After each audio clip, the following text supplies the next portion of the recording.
Hey guys, today in Done Right by Dad Productions, we're gonna go get a new fuel pump for this sled. We're gonna get her going, and I'm gonna make the video on how to put her all back together and see how she does. But before every good job worthwhile doing, go and get yourself a Tim Hortons. You ain't Canadian unless you go and get yourself a Tim Hortons before a good project. All right, we made it back. We got our pump. I'm gonna clean this thing up. We'll hit up the shop and get this back installed. See what happens. And honestly, when you're working on a sled and you ain't got a lift, get yourself one of these little tiny chairs. They are the perfect height to work on a sled with. All right, first things first, we're gonna get this pump back in here. Line up with these two bolts, and there is this hose here. That is a vacuum hose. Blows pressure into the pump through this guy here. All right, pump's in. Put the line back on there. Your vacuum. This goes to your carburetors. Got 110 mil there. 110 mil right there. And do yourself a favor. Put a cloth in the hole so it doesn't fall underneath the motor when you have trouble getting that 10 mil in, because it's a bugger. Time for the carbs. Okay, carburetor's in place. First thing you gotta do, and remember, don't forget like I did after I put everything all back together, your fuel line clamp. Right there, that bugger. Make sure you get that tight before you put it all back together. Otherwise, you gotta tear everything apart again. And you just push them into those boots. We're gonna tighten down these two clamps right there. Get that taken care of. All right, they're in the boots. Now it helps if you have a star. Yeah, star. That's like a foot long to reach these clamps. Go through the jack shaft hole to reach the back one.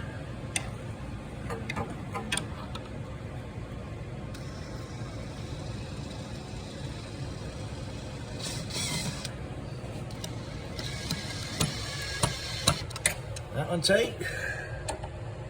Now this guy, sneaking right there. Right there.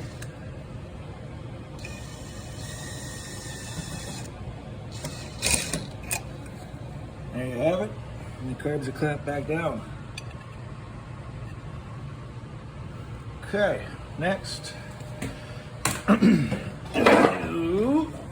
Choke and fuel cables that go. Choke is on this side, and your fuel goes on that guy.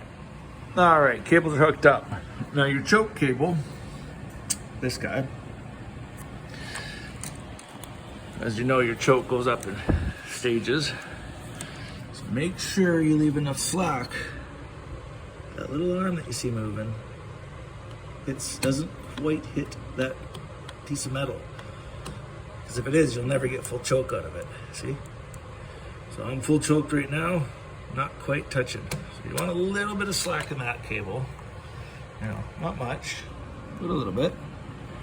The throttle cable should be tight enough that you get a tiny bit of play out of it, but you still get full pull. I could even take a little bit out of that. So it's still a little slack, but she gets full pull. All right, hook up your vents.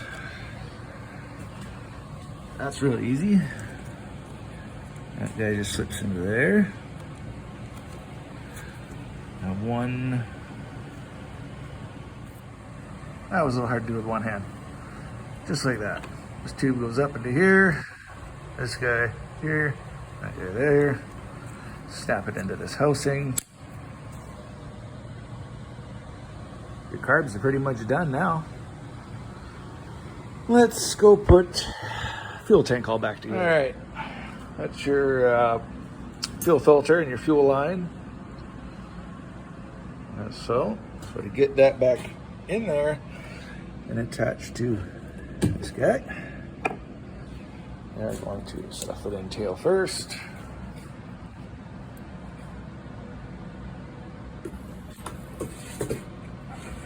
So, this is a bit tricky.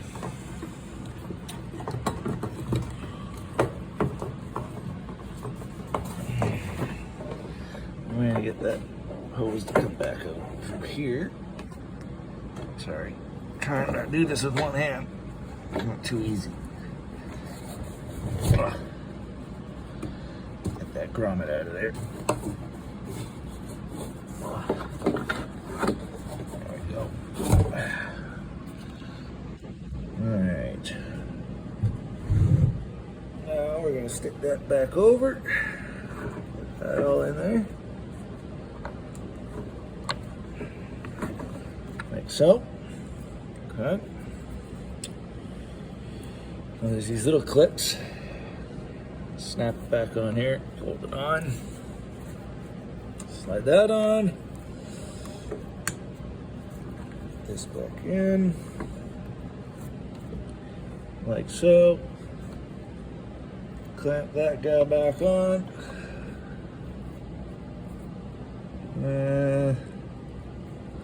not 100% sure how to, but I'll say this.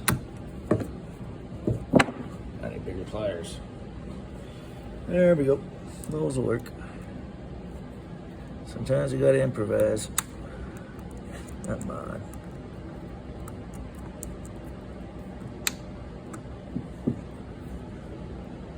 And there you have it. That is all rigged back up. Put it back in the hole. Oh. Son of a. No problems.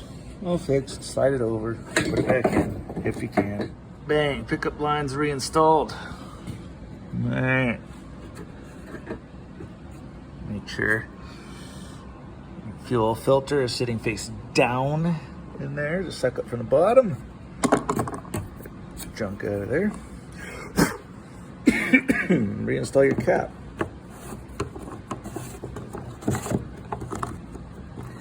You're gonna want to lightly hammer this shut to get a good seal on it.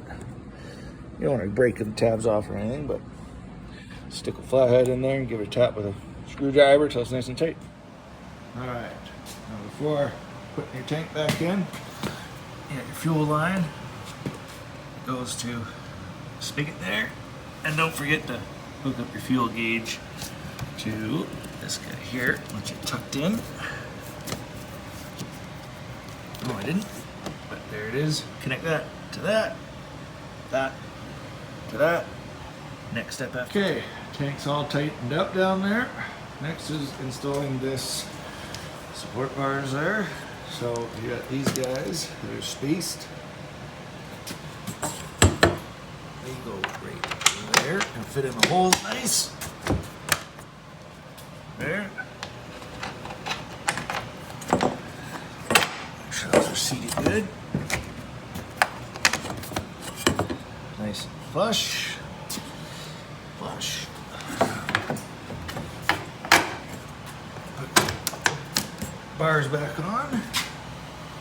So. And then you got two 10 mils long ones that go through the whole steering column there. And then you got one here. And this one here goes right to there. Okay. Well, like I said, got the two 10 mils through, one on either side. As you can see, these are pretty important to the structure. Get those nice and tight. Don't break them, but get them tight. Two 13s, nice and tight. She's in there. Turn that guy face it forward. It's just a breather tube. Really goes nowhere, just onto the frame in case it goes upside down, I guess. It's up there. Okay, that's our next step. Let's put our secondary clutch back through and reinstall that. The jack shaft, go through that hole with your bearing, out that other side, right there, and see if I can do it without having to take off the chain case cover, which I probably will. That's your secondary. Put that shaft through the other side. And the sprocket right on there. That's good. Before you attempt to put it through the sprocket, get down here with a 17 under your tensioner. And back that thing all the way off to get the tension off the chain. And then that's going to leave tension taken off for there. So you can get that sprocket out of the way and hopefully line it up without having to take the whole damn cover off. Alright. I didn't have to take the chain case off. It's the first time. Got her back through. Got her on the sprocket. Didn't even drop the little washer that's behind the sprocket. Did awesome. So now that that's through, that's nuts on there. Now we're looking for this little guy. There. That holds the tension on the bearing here. So, how we deal with that is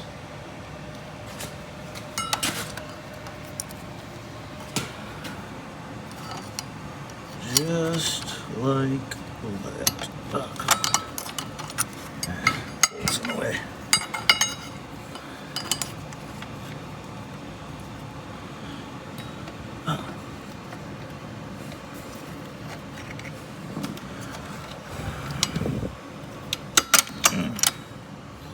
Just like that. And that's on. Put the nut on there. Okay, now that retainer is nice and tight with a 13 mil, let's put the belt back on. Belt's on there.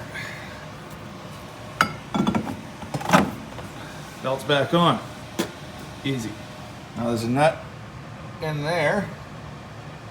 That's going to come into play in a minute, but first what we do, because that belt is so far down inside that clutch,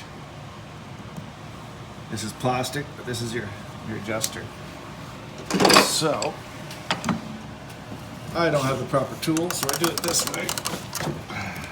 Do about 6 turns. It's hard to do with one hand. I need to get myself a tripod or something. 3, 4, 5, 6. Then you go, well, it didn't change. Rotate the thing. It will change. I promise you, it will change. That's not quite enough yet. So, a little bit more. 2. Turn it.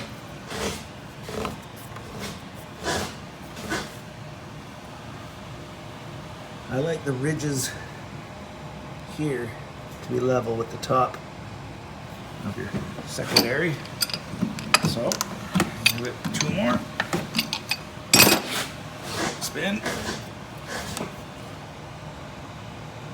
Yeah, see that little wear groove there? You know, it's been sitting right about there on the primary, or on the secondary, sorry, since it ran, so that's gotta be where it is. Get in there, tighten that down. All right, that's all done. Now we're gonna put the air box in. As you can see, it just slides right along and clips onto that little seal right there, which is actually kind of nice. Now we'll put that on.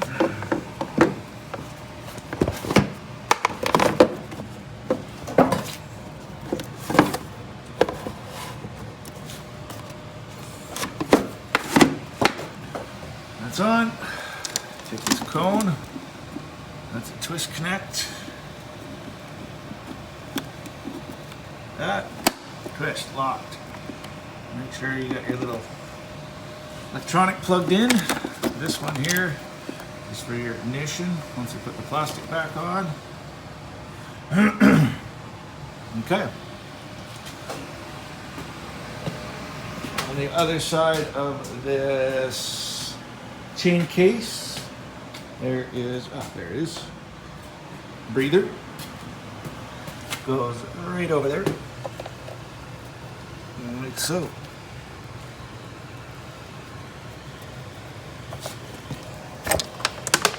Oh, sure. There. Back on. Throw a breather guide back in.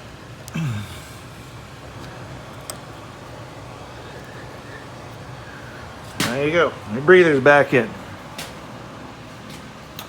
Well, I guess now all we got is the plastics. Put some fuel in it. Put the seat back on. Ready for a rip. All right, let's put the plastics on. First, put the plastics on. Got my key connected. Got my choke ram back through. There's a ring that goes here. Clamps the plastic down. Tuck these in underneath the rails. These little tabs. Like that. Get them underneath there. Put your gas cap back on, guys. Don't drop stuff in the tank. That's just, you're not going to want to deal with that. Just put the cap on. Okay, more plastics. All right, all the plastics back together. Fuel back in. If you don't know how to do the plastics, lots of videos out there how to put the plastics on and off. Figured that was a waste of time showing you. All right, give me a minute. We're going to fire up and see if she rides. All right, cold start. Let's see what she can do.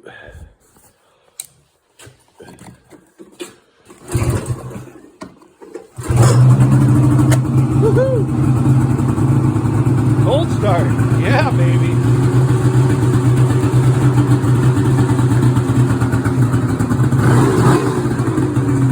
That sounds promising.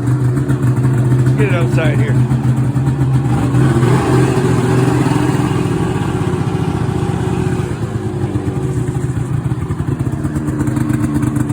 Warm up. That's awesome. Well, proof is in the pudding.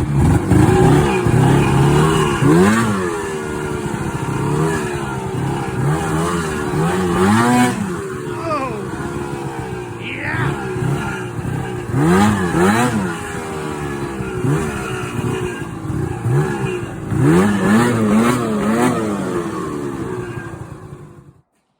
$20 fix, ladies and gentlemen. She rock and rolls now. I could never even get it to rev up before. So, if your machine's bogging, won't go, you've cleaned your carbs, check your fuel filter, guaranteed it's your fuel pump. So, if you like my video and you find it helpful, give me a thumbs up and a subscribe. And that's what our video is going to be all about. Showing people how to do things easy and affordable, because let's be honest, things are getting pretty pricey these days. Keep on sledding. All right, guys, there she is, all cleaned up. New used pump. Before I go spending big money, I'm gonna make sure this sucker is what the problem is. So we should put her back together. What a mess. Oh well, no big deal. I'll show you how it all goes back together. They take about an hour or so.